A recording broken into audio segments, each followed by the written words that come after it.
So recently Eastwood sent me this lovely pedal board, and it's populated with 6 new pedals that they're calling their Black Box series.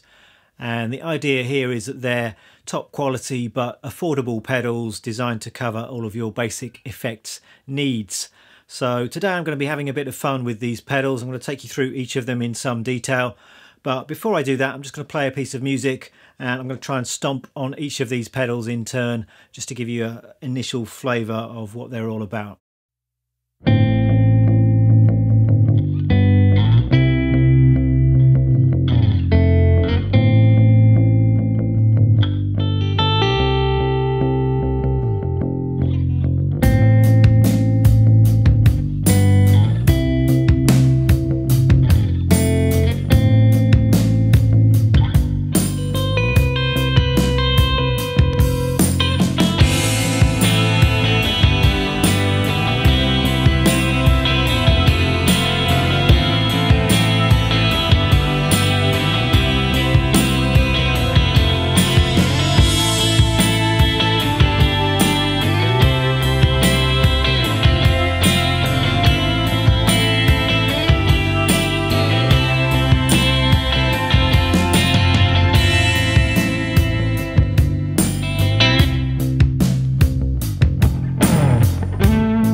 As I said, we've got 6 pedals here. There's an overdrive, there's a compressor, we've got a univibe style pedal, and we've got 2 flavours of delay. We've got a tape delay and then more of a 70s Memory Man style delay with a bit of modulation, and then we've got a spring reverb pedal. And all of these pedals are true bypass, and they've all got the same uniform functional kind of a look to them. There are no fancy graphics or colours with these pedals, and personally I quite like that austere utilitarian kind of a look. And when I received the pedals, they were already mounted like this on the board, so I'm not going to play around with the order of the pedals today. And the signal chain that you're going to be hearing today, we've got my Jazzmaster, which is then going straight into the pedal board. The first pedal that the signal is hitting is the overdrive, then we've got the compressor, and then the univibe style pedal, then into the first delay, which is the tape delay, then into the modulation style delay, and finally the spring reverb. And then I'm going into my amp, which today is a Fender Princeton. And the Princeton today is running completely clean and flat. So what you're hearing today is first and foremost the sound of these pedals rather than the particular character and flavour of an amplifier. So just the clean Princeton is sounding like this.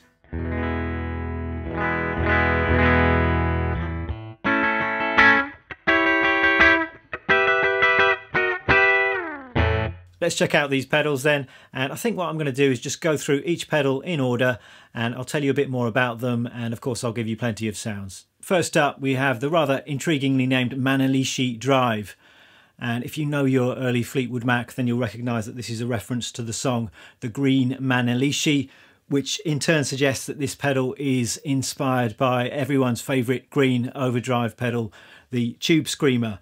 And I don't think this is an exact copy of the Tube Screamer circuit, but it's certainly in that kind of tonal area. So it's a low to medium gain overdrive pedal. There's plenty of volume and it's got a nice mid-rangey kind of sound to it.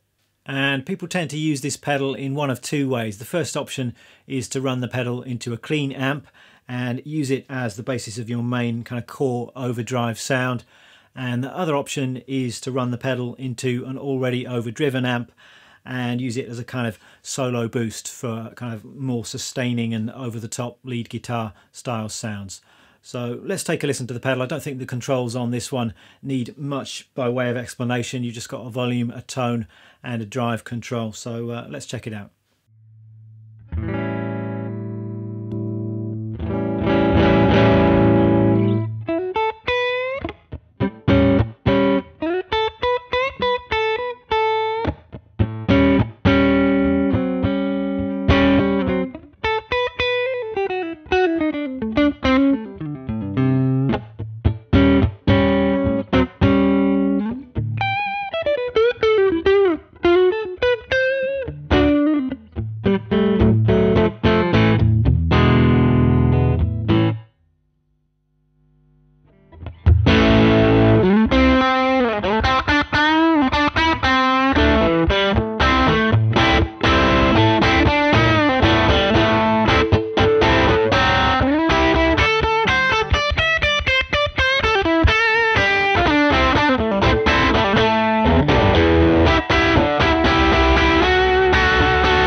Next up we have the compressor. This is called the clip compressor, and I often think that compressors are quite unexciting pedals. I mean, certainly compared with the glamour pedals like fuzz and delay, I think compressor can seem quite unexciting, and you turn it on, it doesn't seem to do that much. Its effects are quite subtle, but they can actually be invaluable tools for shaping your sound. And most often I find myself using compression on clean guitar sounds. I rarely use it on overdriven sounds, simply because an overdriven guitar sound is already naturally quite compressed. But with a clean sound, if you just got a totally clean guitar sound on its own, that can be quite unexciting and a bit sterile. But add some compression and it's a great way of adding a bit of life to the sound, and you get sustain and a little bit more responsiveness, I find. It just makes it all sound a bit more exciting. And this pedal is loosely based on a Dynacomp style circuit, I think. And the Dynacomp has long been one of my favourite compressors. And the original Dynacomp has just got two knobs, and it really just does one thing. It's a great thing, but it's not a particularly versatile pedal. But this pedal has got four knobs, and it's a little bit more versatile than a standard Dynacomp. You've got the addition of an attack control, which you can think of as a way of changing the transient response and the pick attack of your guitar sound. You can have lots of pick attack, or you can turn up that control and it just rounds off the front end of the sound a little bit. And then you've got this clip control. I had to look up in the manual exactly what this did. And apparently it's a high pass filter in the side chain circuit of the compressor. And I wouldn't worry too much if you don't understand what that means. But basically it's a way of controlling how the compressor responds to low frequencies, and by turning it up you basically make the compression effect a bit more transparent and less obvious. So let's take a listen to this pedal.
Next up we've got the Blue Vibe, and this is a Univibe inspired pedal, and like I think with the original Univibe, this one has got two modes. You've got a chorus mode and a vibe mode, and in the vibe mode or vibrato mode you've got some pitch modulation. There's a quite subtle vibrato effect which is really nice, and then in the other mode, the chorus mode, that's where you get the sounds which are most associated with the Univibe, I think, those kind of swooshing, throbby, Hendrixy kind of sounds. So let's take a listen to this one. I'm going to start in vibe mode and then I'm going to switch to chorus mode.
Next we have the first of two quite different sounding delay pedals, and the first is called the Copy Delay, and it's inspired by 60s tape echo, and it's definitely got bags of that 60s analog tape echo character. It's quite a dark sounding pedal, and as far as the controls go, it's nice and simple. We've just got three knobs. You can adjust the delay time and then the number of echo repeats, and then there's just a volume knob to adjust the overall level of the delayed signal. So let's take a listen to this one.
And the next one is another delay pedal. And do you need more than one delay pedal on your board? And I say yes you do, especially when the delay pedals both have very different characters. And this one is a 70s style delay with modulation, so I'm assuming it's inspired by something like an Electro Harmonix Memory Man or Deluxe Memory Man. And it's got the same controls as the previous pedal, so you can control the level of the effect and the delay time and the number of repeats.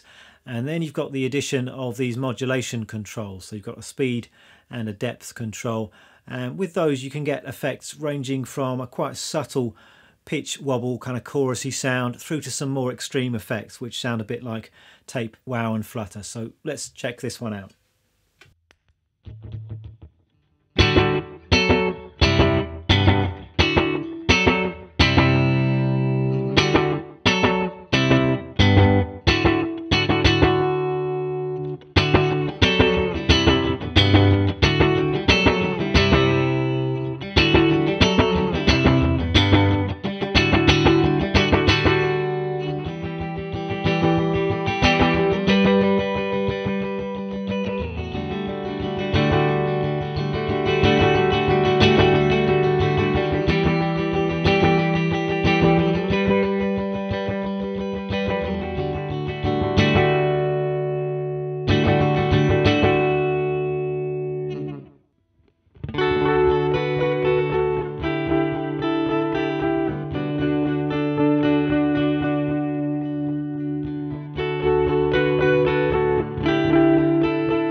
And finally, let's have some reverb. This one's called the Dusty Spring, and clearly this is a spring reverb emulation. Nice and simple, this one, just two controls. You've got a mix control and a dwell control. Mix control is just affecting the overall level of the reverb signal, and dwell is controlling, I guess, the length of the reverb tail. And this one's great. You can go from some quite subtle reverb effects through to full-on drippy, surfy sounding reverb. So let's check this one out.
there we are, that's about it for this video, and I think by the time you watch this, these pedals should be in stock and available. So if you'd like to find out more, there's going to be a link underneath this video.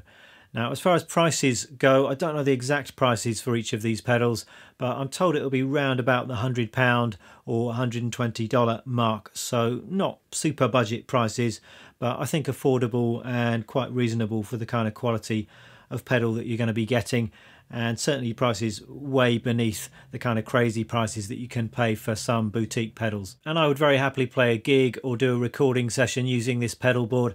I thought I got some great sounds today, and the only things I might be tempted to add would be a tuner and perhaps a fuzz pedal as well, but otherwise I think this board covers a very wide range of some of my favourite sounds.